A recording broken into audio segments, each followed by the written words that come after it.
विद्यार्थियों, आज की कक्षा में हम कक्षा 8 का एक टॉपिक है पाठ तीसरा और उसमें है बस की यात्रा। जिस प्रकार से हम देखें तो एक स्थान से दूसरे स्थान पर जाने के लिए हम किसी न किसी साधन का प्रयोग करते हैं, तो यहाँ पर लेखक ने भी एक स्थान से दूसरे स्थान पर जाने के लिए एक बस चुनी और उस बस के द्वारा अपने मित्र मंडली के साथ में एक स्थान से दूसरे स्थान जाने की जो उसकी यात्रा रही है उसका वर्णन एक व्यंग्यपूर्ण ढंग से, किस प्रकार से एक बस की हालत का वर्णन लेखक ने व्यंग्य में लेते हुए किया है। और जब जब हम पढ़ेंगे तो हमारे साथ में भी ऐसा होता है, ऐसा हो जाए तो हम भी क्या करें, उसकी भी सीख साथ साथ में दी गई है। तो इसमें हरिशंकर परछाई द्वारा लिखित यह पाठ एक व्यंग्यात्मक पाठ है।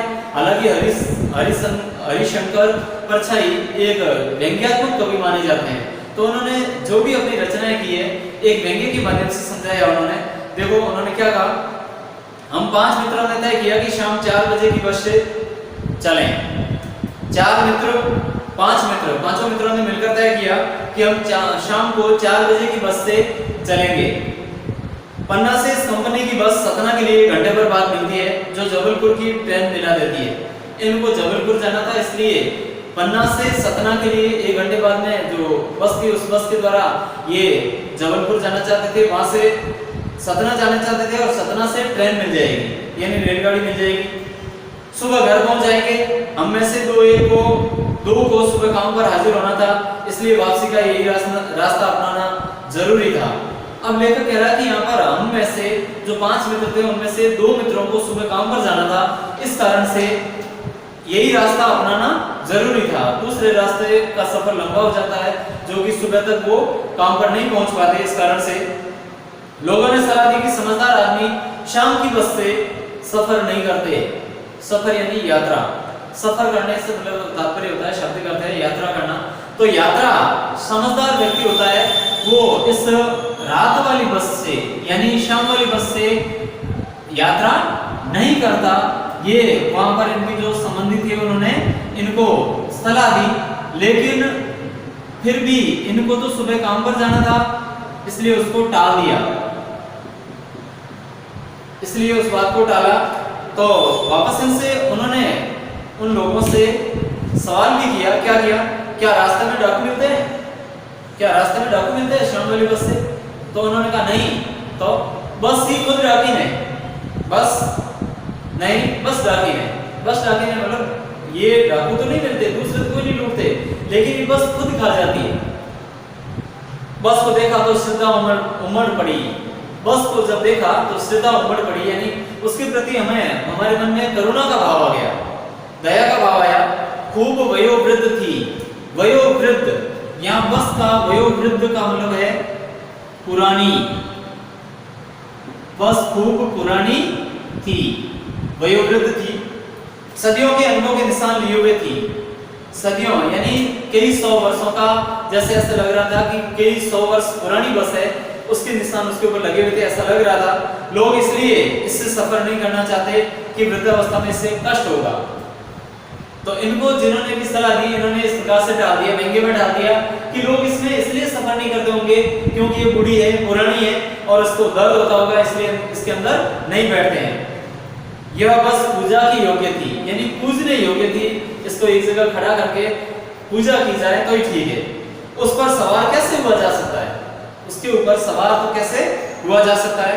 ये एक देखा जाए तो कवि का यहाँ पर व्यंग्य है कि पुराने साधनों को रोक देना चाहिए।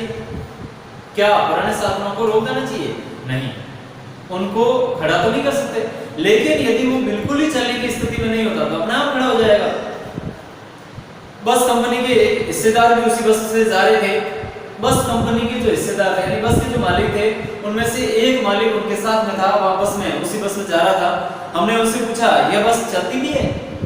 उनसे हमने पूछा क्या भाई ये बस चलती भी है? तो उन्होंने कहा, वह बोले चलती क्यों नहीं है जी, अभी चलेगी। हमने कहा वही तो हम देखना चाहते हैं, ये बस भी चलती है, ऐसी बस भी अपने आप चलती है? हाँ जी, और कैसे चलेगी? हमने उससे पूछा, कंपनी का जो हिस्सेदार था या बस का जो मालिक था उससे पूछा पूछा ये अपने आप चलती है? तो वो कहता है हाँ जी, और कैसे चलेगी। हम मन में विचार करने लगे और कहने लगे गजब हो गया। क्या हो गया? गजब। ऐसी बस अपने आप चलती है? ऐसी बस यानी इतनी पुरानी और जर्जर अवस्था की बस जो कि अपने आप चलती है। हम आगा पीछा करने लगे। आगा पीछा करना, आगा पीछा करना का मतलब होता है आगा पीछा करना यानी सोच विचार करना। विचार करने लगे कि इस बस से चले या नहीं चले, हम आगे पीछा करने लगे। डॉक्टर मित्र ने कहा डरो मत चलो, डरो मत चलो, बस अनुभवी है। बस अनुभवी है का तात्पर्य यह हुआ कि यहाँ पर पुरानी बस है और ये आसानी से इतनी खराब नहीं होगी या अपने को कोई नुकसान नहीं पहुंचाएगी। नई नवेली बसों से ज्यादा विश्वसनीय है। नई नवेली जो बसें होती है उनमें कोई भरोसा नहीं है, वो कभी भी हमें धोखा दे सकती है, किसी प्रकार से हमें नुकसान पहुंचा सकती है। लेकिन ये पुरानी और अनुभवी बस है, ये हमें कभी भी नुकसान नहीं होने देगी। हमें बेटों की तरह प्यार से गोद में लेकर चलेगी। हमें बेटों की तरह ये प्यार से गोद में लेकर चलेगी। हम बैठ गए। जो छोड़ने आए थे वे इस तरह देख रहे थे जैसे अंतिम विदा दे रहे हैं। उन लोगों ने मना भी किया था इनको कि शाम वाली बस से सफर नहीं करते, फिर भी इन्होंने शाम वाली बस को ही चुना। तो जो इनको छोड़ने के लिए आए थे, जो इनके रिश्तेदार या नाते रिश्ते वाले, तो वो इस प्रकार से विदा कर रहे थे जैसे उनको अंतिम विदाई दे रहे, इसके बाद में वो कभी वापस नहीं मिलेंगे। उनकी आंखें कह रही थी आना जाना तो लगा ही रहता है। उनकी आंखें तो इस प्रकार से कह रही थी जैसे इस दुनिया से हमेशा के लिए जा रहे। उनकी आंखों में इस प्रकार से एहसास हो रहा था कि आना जाना तो लगा ही रहता है। आया है सो जाएगा राजा रंग फकीर, आया है सो जाएगा राजा रंग फकीर। आदमी को कुछ करने के लिए एक निमित्त चाहिए। निमित्त का मतलब होता है लक्ष्य, ठिकाना। निमित्त का मतलब होता है ठिकाना। एक ठिकाना चाहिए कहां जाना है, तो वो आज इनको मिल गया है इस बस के माध्यम से कि हमेशा के लिए जा रहे हैं बस। इससे आगे देखो, सचमुच इंजन स्टार्ट हो गया, ऐसा जैसे सारी बस इंजन है। सचमुच में चालक आया और ड्राइवर ने गाड़ी का इंजन स्टार्ट किया, तो वास्तव में वो स्टार्ट हुआ और ऐसा स्टार्ट हुआ कि सारी बस ही इंजन है, यानी पूरी बस इंजन की तरह कांप रही थी। पूरा जिस प्रकार से इंजन चलता है और वो कांपता है, इसी प्रकार से पूरी बस में हलचल हो रही थी और हम इंजन के भीतर बैठे हैं। ऐसा लग रहा था जैसे पूरी बस इंजन है और हम उस इंजन के अंदर बैठे हैं, भीतर बैठे हैं। कांच बहुत कम बचे थे। उस बस की स्थिति कि कांच बहुत कम बचे हुए थे और जो बचे हुए थे उनसे लेखक कह रहा कि हमें बचकर रहना था। क्यों? ऐसा क्यों कहा लेखक ने?